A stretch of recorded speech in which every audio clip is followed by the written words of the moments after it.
The fundamentals of marketing have not changed since marketing became a thing. It's still all about talking to the right people, sharing the value that your offer creates for the prospect, and then bringing people into your systems. And welcome to a new episode of Digital Coffee Marketing Brew. And I'm your host, Brett Deister. If you could please subscribe to this podcast on all your favorite podcasting apps, leave a 5-star review. It really does help with the rankings. And let me know how I am doing. But this week, we're going to be talking about the future or just future trends of marketing, because I think it's actually a really good thing to talk about the next decade, since we're still in the midst of AI. We really don't know what's going to be going on with that and everything else that's been going on.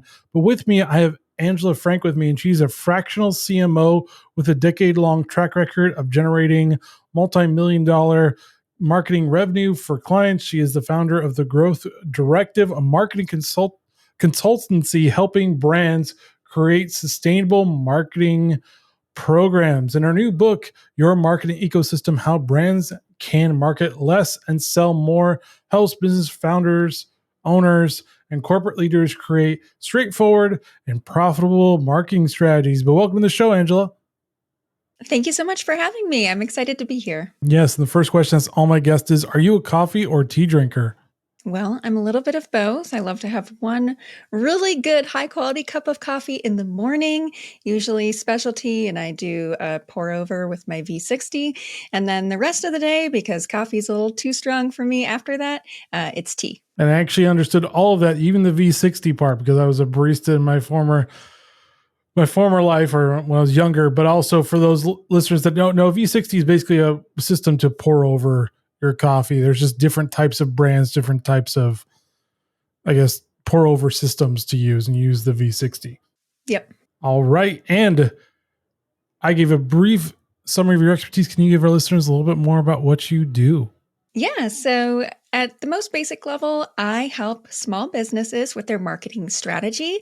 Part of being a small business owner is your hands are in so many different projects. And so my job is to come in, create a streamlined and profitable marketing strategy for your brand, and set you up for success in the long run. Got you. So what are the top 3 marketing trends you foresee dominating the next decade? And why do you believe they'll be significant? Yeah, so you teased one at the beginning, and that is AI. I think that the way AI will impact marketing in the future is multifold. One of the things that I'm keeping a close eye on is how Google and other search engines are implementing AI in search results. I think that when somebody goes to Google, for example, and searches for something, they're going to get everything they need right there on the search engine response page, which will have a huge impact on organic traffic in the future. And so I'm encouraging clients and people that I'm just advising to build out a comprehensive social strategy to combat that. The other thing that AI will do to impact marketing is create systems that make what you're doing a lot easier. So one of the tools in the podcasting world, Brett, I don't know if you're using it, is Descript. And it's a great way to take your content and create social posts and a bunch of different assets from your long form content.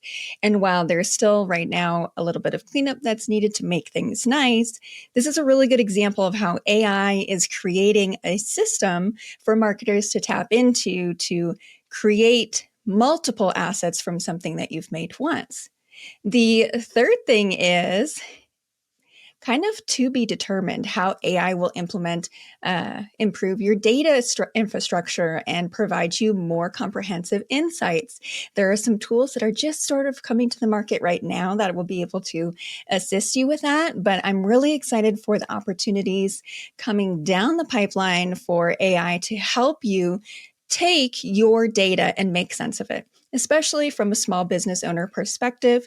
That's one of the biggest pain points, aside from doing all of your marketing activities, is now you have all this data. What do you do with it?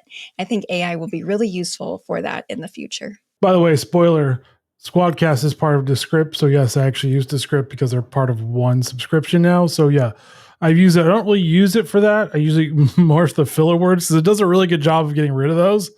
But I've used Opus Clips, and I now use Menuvo I don't know. I got it through AppSumo, so it was a lifetime subscription. But that's what I use now. But yeah, I get what you're saying about the cutting up of content using AI is very helpful.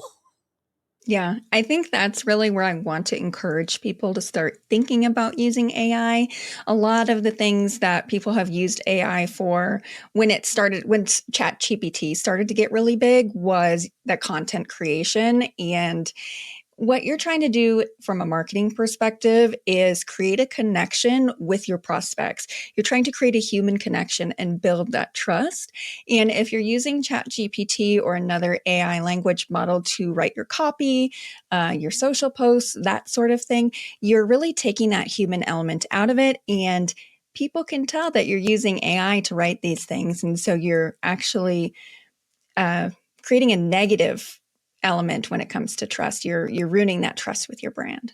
Yeah, I mean, that makes sense. I mean, but from a one person marketing perspective, it does get a little bit difficult to like switch gears and everything. So as a one person myself, it's kind of easier to let it. I mean, I'll still skim it and see if it's actually good or not, but it's still a little easier just to let it do it itself, because if I'm trying to do like 7 different things, I only have so much brain power to do so many things.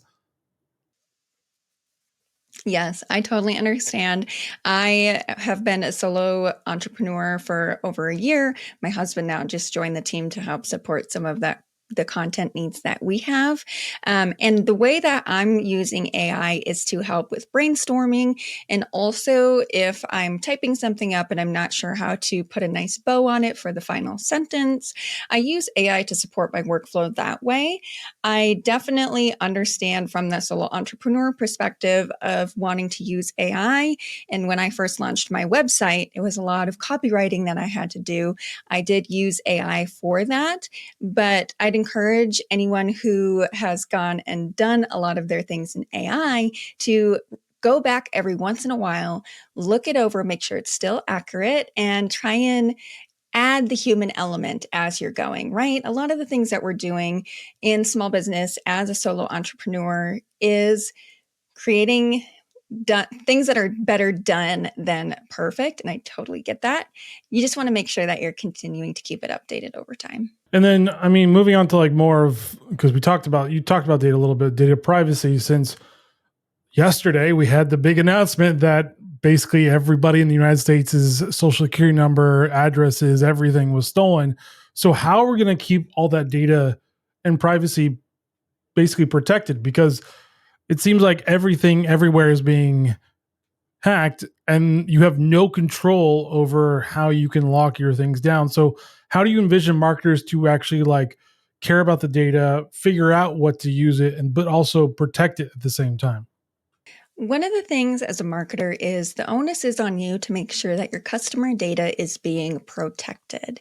And I think that the important thing, if you are bringing that AI tool in to support your data analysis, is to take the personal identifying information, that PII, out of the equation. Make sure you're removing names, emails, phone numbers, all of that before you feed it in. And make sure that you're using AI as a way to find trends in the data, not to share all of this personal information with an algorithm that you don't understand how it's ultimately going to use that information. And so the way that I think that AI will help in that data processing is it will plug into your existing dashboarding tools that will already have that PII removed. And so you won't necessarily need to do it yourself. And then that way it can help interpret the data and give you the takeaways. I do not see a world where you just take all of your an export of all your customer data and give it to an AI program and say, okay, now tell me who my best customer is or something like that. That's not what I'm suggesting here. Well, not yet. I mean, the current models may not be able to do that, but I mean, we may be able to do that in the distant future. Yeah, I think that there's quite a few tools who are trying to actively figure out a way where they can provide those insights for you. That's why it was a future prediction.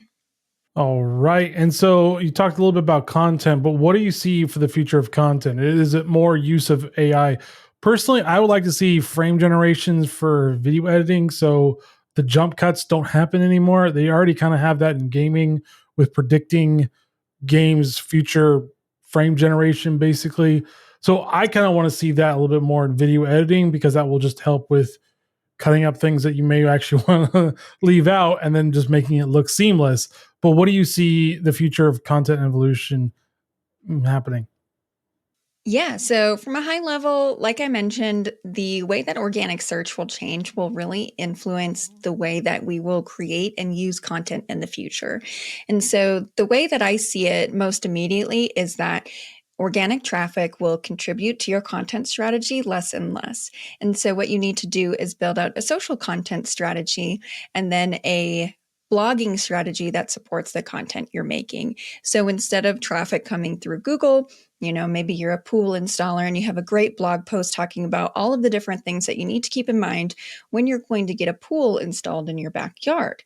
Well, now you can take that information and clip it up into different social assets and drive people through social organically or through paid social to that post instead. So you are still getting people to your website and engaging with that content. You may just be able to rely less on organic search traffic in the future. And what do you see the role of influencers happening? I know when influencer marketing first came out, it was try to get the biggest ones, and now it's like, well, maybe have some big ones, but not everybody should be your big ones because that gets expensive. Do you see more of that evolving with more, I guess, looking for more niche groups so you can hit that targeted marketing focus instead of just the millions of followers, and maybe you get that 1% of the millions of followers? Definitely. I love this example of the influencer marketing because something that I teach a lot about is that the fundamentals of marketing have not changed since marketing became a thing. It's still all about talking to the right people, sharing the value that your offer creates for the prospect, and then bringing people into your system so you can convert them into a customer.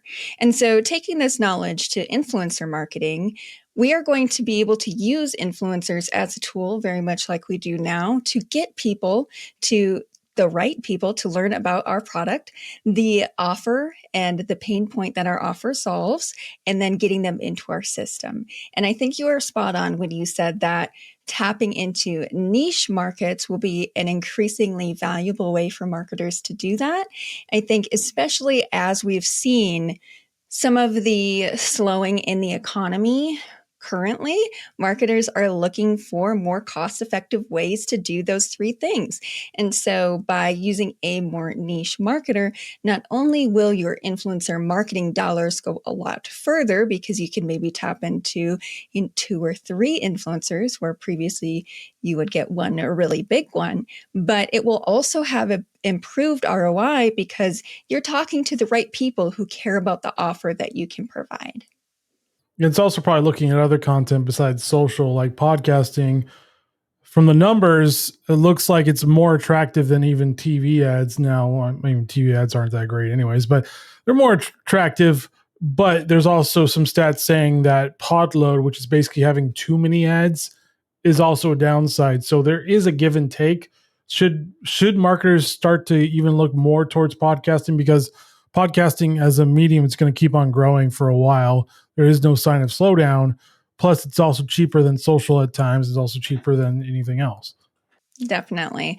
As a podcaster myself, and I know Brett, like you can relate, we definitely want to continue to promote podcasting as a great way to advertise your products. When I'm working with small and medium sized businesses, what I always encourage is that you start with an MVP, a minimum viable product, and you take that and apply it to what you're doing in marketing. And so it's possible that podcasting could be a huge growth lever for your brand, but you won't know until you test it. And so, what I would recommend is starting with a testing budget. Make sure you're giving enough money to get results, but you're not throwing all of your advertising budget in one basket. And so, that advice for podcasting ads is the same advice I have for launching any new marketing channel. I do think that podcasters have great trust with their audience. And so it's definitely something I would encourage testing into, but I'm hesitant to say that it will work for every brand or every business. Well, yeah, that's fair. Not every channel's bred for every industry. You have to pick and choose which ones. But if businesses are looking at podcasting, I always recommend about 6 to a year's month of budget for it, because podcasting is a slower pace of people eventually going over to you. It's not going to be quick. It's not going to be easy. It's going to be a slow building of they keep on hearing your ad on that one podcast or a few podcasts or whatever. Definitely. I think what you were saying about that repetition is really key. The other thing is think about people when they're listening to a podcast. I'm usually working out, some people are commuting. And so when you are thinking about creating that ad, try and think about something that would be so juicy that they would stop what they're doing, they would pull over on the side of the highway and take action on your ad right then. I think that's a great way to get a little bit more of an immediate return on your advertising dollars, but there's huge benefit just in that repetition and that brand awareness and building that recognition over time as well. So there's really two great ways that you can utilize podcast ads for your business. And on the adaptability of marketing, I mean, it's always evolving. I mean, this industry just evolves all the time.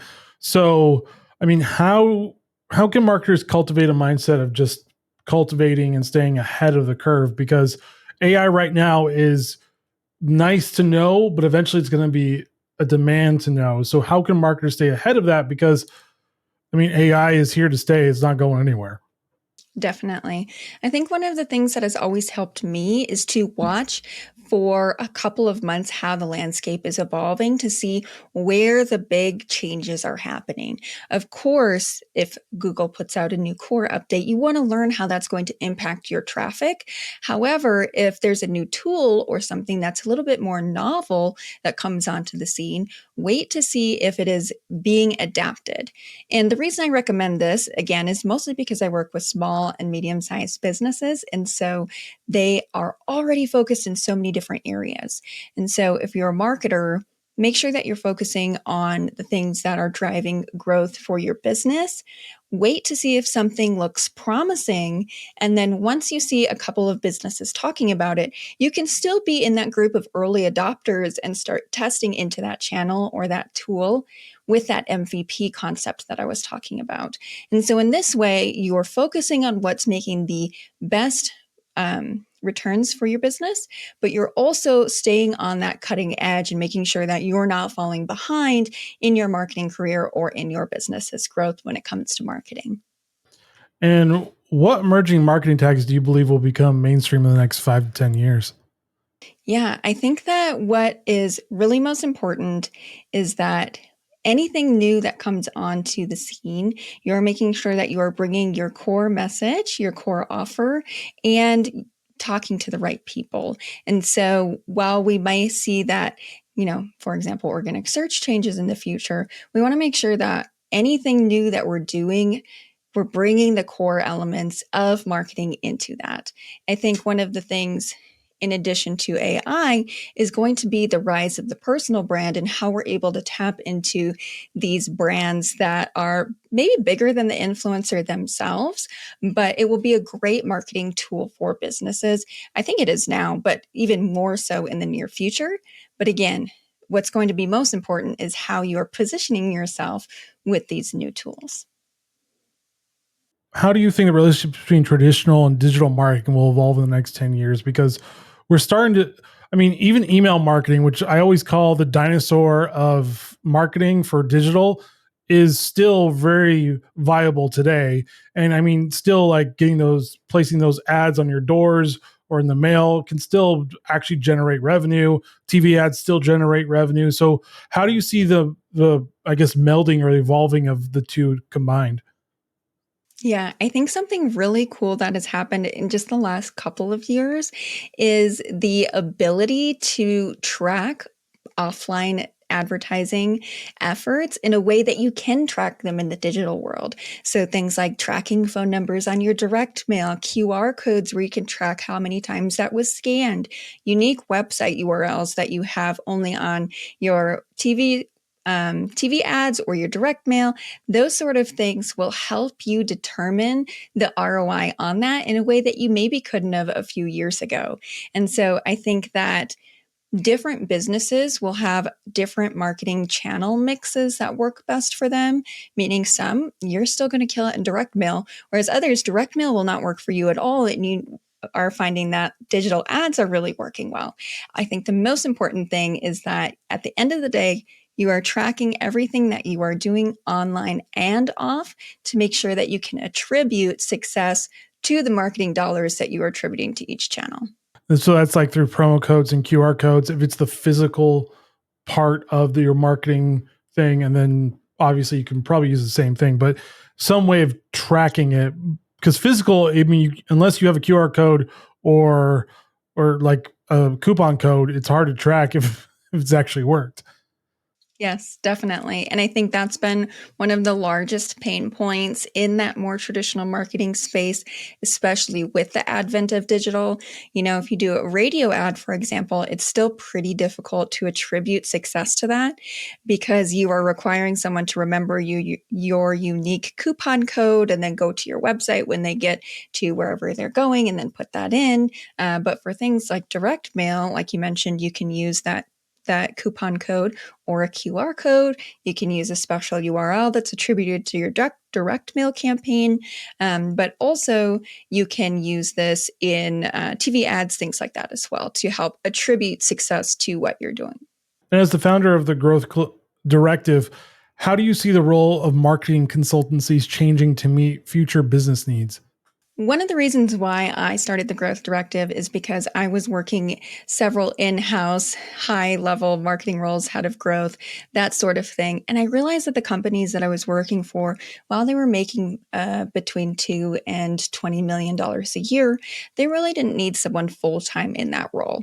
And I think as business ownership continues to create these wealth opportunities in the developed world, we will continue to see the need for marketing consultants, fractional CMOs to support these businesses.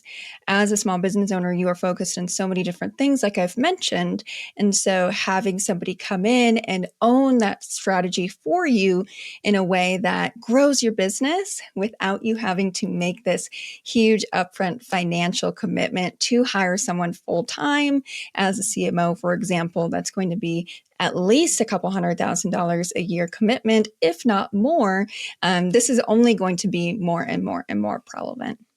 As a marketing professional, what's one emerging trend that you would like to see hit the mainstream in the future? I would like actually for people to focus on getting the basics right in their business. I think that from me, I come from a heavy startup background. And so people are always looking for the next growth hack and things to do in their business.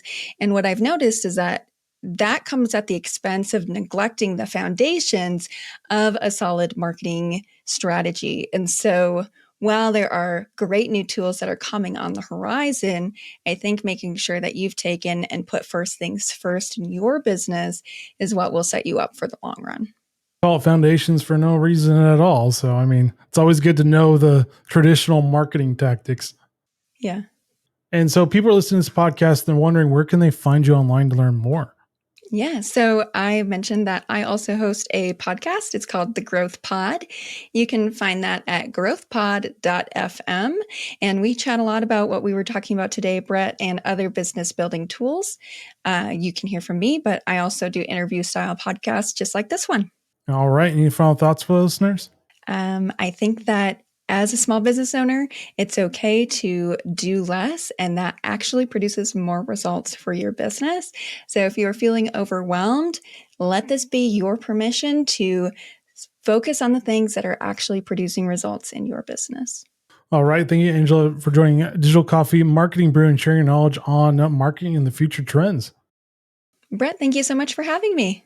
And thank you for listening. As always, please subscribe to this podcast and all your favorite podcasting apps. Leave a 5-star review. It really does help with the rankings. Let me know how I'm doing. And join me next week as I talk to another great thought leader in the PR and marketing industry. All right, guys, stay safe. Get to understanding the traditional side of marketing, plus the future trends, plus AI. And don't do as much, do less. And see you next week. Later.